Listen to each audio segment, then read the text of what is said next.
Hey guys, welcome back to my channel, or welcome if you're new.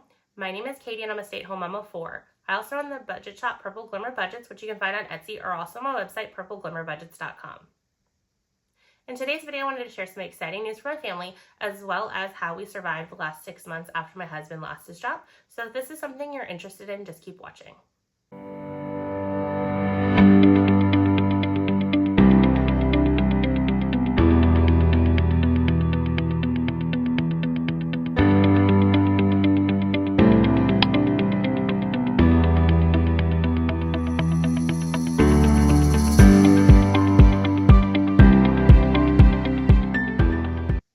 So the exciting news I wanted to share with you is, as you know, my husband lost his job back in February. Well, as of last month, he did land a new permanent role, so I'm super excited to share that news for you. So I will be going back to my normal content you guys seen before I kind of fell off of YouTube and disappeared for a while.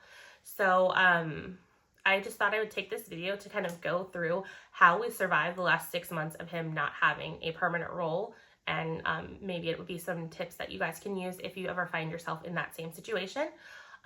Now his new permanent job, salary-wise, it's not the same as what he was making previously. However, when you look at it as like a total compensation versus take-home pay, it does land pretty similar. We are going to have to make some budget adjustments. So if you want to follow along with me as I kind of figure out our new budget, definitely hit that subscribe button and consider following along with my journey. So let's kind of get into the timeline of the last 6 months. So February 24th, that is the day that my husband lost his job. So as soon as he lost his job, I knew that I kind of had to get to work to try to figure out what we we're going to do to get through the next few months. Now, I do want to let you guys know we did have a pretty decently healthy emergency fund. I mean, it definitely wasn't a year's worth of income by any means, but it was a lot healthier than we'd ever had in the past. So I'm super thankful for that. We had around $20,000 to $30,000 in excess cash to kind of get us through the next couple of months. So anyways, that's kind of what we did in February. Also, I took the time to try and apply us to see if we could get any sort of government assistance. I always get confused when I get doing that. So I actually did the application in February. Obviously we got denied because he made way too much money. So then I reapplied in March. However, that leads us to one of the first things to happen. He landed a contract gig pretty early on in that month.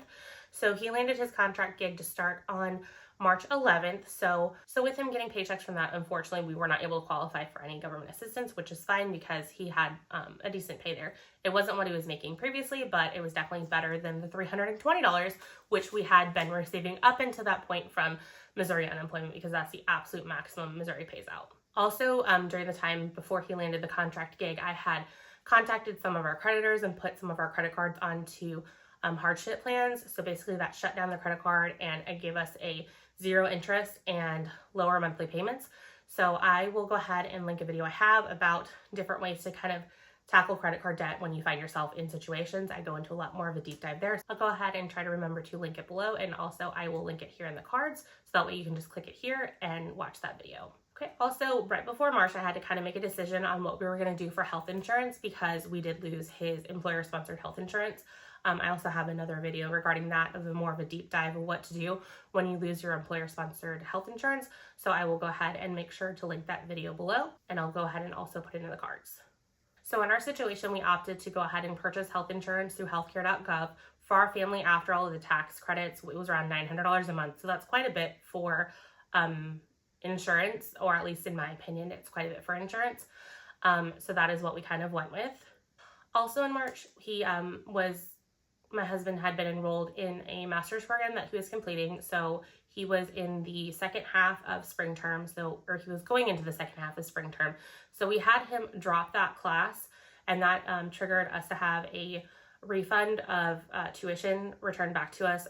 So that was around a little over $2,000 returned back to us that we could kind of set aside to kind of get through the situation. There's 2 reasons why we went ahead and did that. So we did that to get the money back, to give us some influx of cash, but we also did it because he was in talks pretty seriously with another company that would require us to relocate. And in order for us to purchase a house, we needed to get him unenrolled from school, so that way we could get his student loans onto income-driven repayment to help us qualify for a mortgage. Unfortunately, that job didn't actually pan out the way we thought it would. He got all the way to the end, had such positive feedback, and then ultimately didn't end up landing the job. So that was very, very disappointing for us.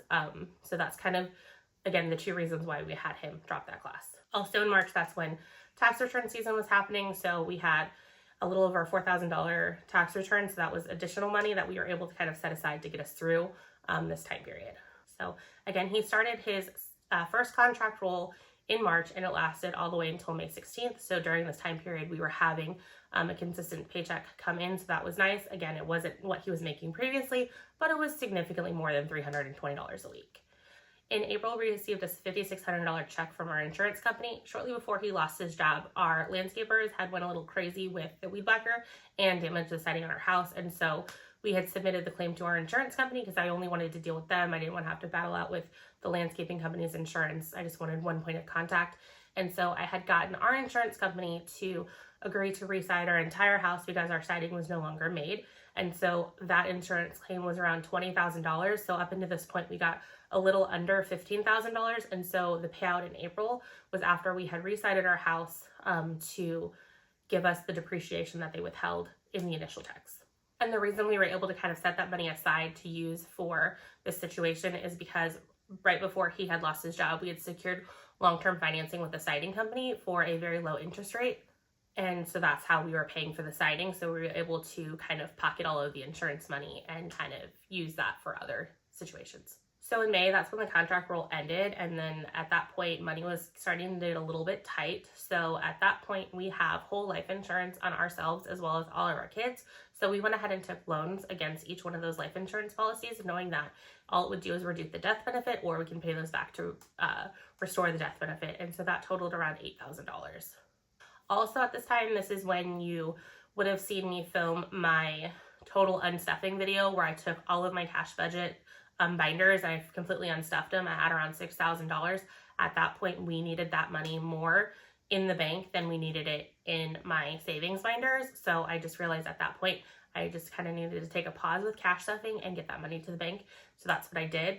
Now I'm so eternally thankful that I was cash stuffing up until that point, because that allowed me to accumulate $6,000 in cash as well as all the additional money that we had sitting in our bank account to kind of get us through this time period. So I definitely did see the big value that cash stuffing can provide to you if you use it correctly.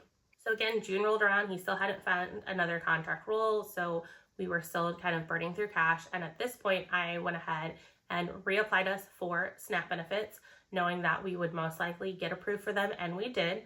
Also, as a part of going through the application for SNAP benefits, they then approved us and put us on Medicaid for Illinois. And so we hadn't paid our premium for June yet for our health insurance. So I made sure not to pay that because that would end up just getting our health insurance through healthcare.gov canceled for non-payment, which sounds a lot scarier than it is. It's not like you get reported to the credit bureaus or anything like that. All that happens is they just terminate your insurance as of that date. And we hadn't gone to the doctor, so we hadn't used it. So it was not a big deal for us to do that. So getting approved for Medicaid, that saved us $900 a month. And then we also got approved for SNAP benefits. Our SNAP benefits have ranged anywhere from like $1,200 to roughly a little under $1,400. And so far we've gotten that for June, July, August, and September. So that has been really beneficial to us. We still actually have around $2,500 left in our SNAP account as of right now. Sadly, when I get super stressed out, I don't make the smartest decisions when it comes to money. So rather than cooking and eating at home, which is something I highly suggest if you find yourself in this situation, I like to stress eat. And when I'm stressed out, I don't want to cook. So that means going out to fast food a lot. So that's why we have as much money left in SNAP as we did. So again, I don't recommend that. That's just kind of me being honest and letting you know what happened. The good thing though, as long as we continue to use our SNAP benefits, it's not like they're going to take all of that money back. It will still be for us to utilize going forward. So that's quite a few months of grocery money that we have going forward. So in my videos coming up, that's why you will not see me stuffing any money in groceries, because it's on our SNAP card. Also, prior to this, in February, I had reached out to the school and filled out the free lunch program application for our kids, got them approved. So they had free lunch through the rest of the school year. With us being approved for July SNAP benefits, that triggered them to automatically be approved for all of this school year for free lunch. So that is super amazing. That's one less thing that we have to worry about paying as we try to get ourselves back on track from going 6 months without him having a real permanent job. So that's kind of a recap of what happened in June. And then in July, that's when his second contract happened. It wasn't a contract we were super excited about because prior to this, he'd gotten into some serious conversations with another company, and they had given him a lot of indications that they wanted to hire him. And so he wasn't super excited about starting the contract job because it would make interviewing a little bit difficult. But ultimately, he ended up starting the contract on July 7th, and it ended up lasting until August 15th. However, a week of that went unpaid because we did have a family vacation planned that we went ahead and went on because everything was already paid for. And honestly, I don't regret it because it was a lot of fun and just kind of some relaxation that we needed in this chaos. So when you are going through hard times, I mean, yes, you want to buckle down and try and get things under wraps, but don't feel guilty doing fun things while you're going through something like this. I mean, if you can make it work, I highly suggest doing it because it helps your mental health and just helps you kind of push through. Also, during this month, we got a little bit of financial boost. He was still in school, so he ended up getting actually, he wasn't still in school. He went back to school. And so as part of going back to school, he got a $4,000 student loan refund. So that was more money that we were able to put to the side to kind of help us get through. Also, I was able to get $5,000 from a family member of mine. Now, this wasn't a loan. It was just kind of money that was sort of owed to me. But that's just kind of some income sources that we had in July. And that moves us to August. So his contract role ended up ending on 8/15. However, on 8/14, he had a video phone interview with a company that went really, really good. They were kind of tight for time, and so they were having a great conversation. And they're like, let's go ahead and continue this conversation on Monday. Can you come to the plant on Monday, and then we'll just have a face-to-face and finish this and kind of give you a tour of the plant and kind of show you around. And so he didn't really have anything going on, so that worked out perfectly. So he went in Monday, which that would have been 8/18, so August 18th. He met with one of the higher ups in the company. It's a family-owned company, so it would have been the owner's son. I want to say that they had a CPA firm headhunting for this. I don't know if the CPA guy was there on site, but it went really well. The son-in-law, so the owner's son-in-law, is also pretty high up in the company. I think they're on par. The son-in-law might be a little bit higher than the son. So he was not in town. He was on vacation. And so they're like, well, I really like you. I want to kind of talk this over. This is the son talking. So he wanted to talk over with his brother-in-law and have his brother-in-law meet him and have an interview with him. So he said he was getting back Wednesday and that they would be back in touch and hopefully get him on site later that week. So we were hanging around the house later that week. I want to say, I think it was a Thursday because the date I have is the 21st and I don't have a calendar in front of me, but I think that was a Thursday. So we're sitting around the house watching TV and my husband gets a phone call and it is the brother-in-law and he's like, so I've heard really, really good things about you. What are you doing now? And he's like, I'm not really doing anything. He's like, so would you be able to meet up with me in about an hour and we can go ahead and go out to lunch and kind of chat and meet and talk? And so he was like, yeah, I can do that. So he went on site, had a conversation. They went out to lunch. They just kind of got to know each other and things went really great. And he was offered the job on the spot to start the next Monday. So that was really exciting. So he is now a corporate controller for a family-owned company. They make cardboard boxes, which is kind of interesting because that's kind of something that I'm always kind of like looking into for my business. So it's just kind of cool to see him working for a company that sells a product that I'm kind of familiar with. So that is super exciting. So far, he absolutely loves his job. It is amazing. The office hours end at 4:30. So he's always out of there around 4:30, 4:45 and home around 5:15 at the latest. So that's been a nice change because previously he'd be getting home 6 o'clock or later. So I really do enjoy that. This company definitely seems very employee centric. They care about their employees. They want their employees happy. So he just comes home very happy with it. So, did he land the job as fast as we wanted him to? No, but I think he did land the absolute best opportunity that he could have, and it's going to be really good for our family. And fun fact, back when we were first dating, he actually worked for a small family-owned company there, and I could tell through his career changes that that is kind of where he thrives the best. So it's super exciting to see him go back to that environment. And it literally feels like he's going back to that other company. I understand it's a different family. It's actually better than how that one was. And he's getting a lot of the same perks, a lot of the same environment, a lot of the same culture. So he's absolutely loving it. So I'm super excited about that. So the cool thing is in these contract roles that he did a lot of cost accounting. My husband works in the accounting field.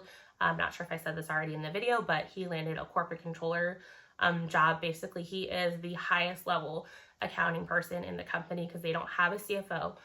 So that is super exciting. And so in his contract roles, he was doing like a lot of cost accounting, and that's not something that he's done a lot in his past. I mean, he has done it. It's just not been something that his sole focus has been.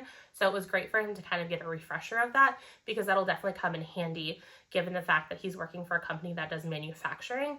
The previous role that he worked was a company that dealt with services. So cost accounting doesn't really come into play that very much. So it was nice to have him get that skill refresh in his 2 contract roles, and it'll help him be able to do really well in this company and get them to the next level. I think that's kind of what they're looking for. He is replacing someone who is retiring, and it appears that they were just kind of allowing them to kind of just tread water and stuff. And so they're really excited that he's coming on board and he can kind of get them to the next step, because my husband has had a lot of different job changes. And so that's always been one of the things that he's had to battle when it comes to interview, because it's like, well, you haven't stayed anywhere really long. Well, it's not that he hasn't wanted to.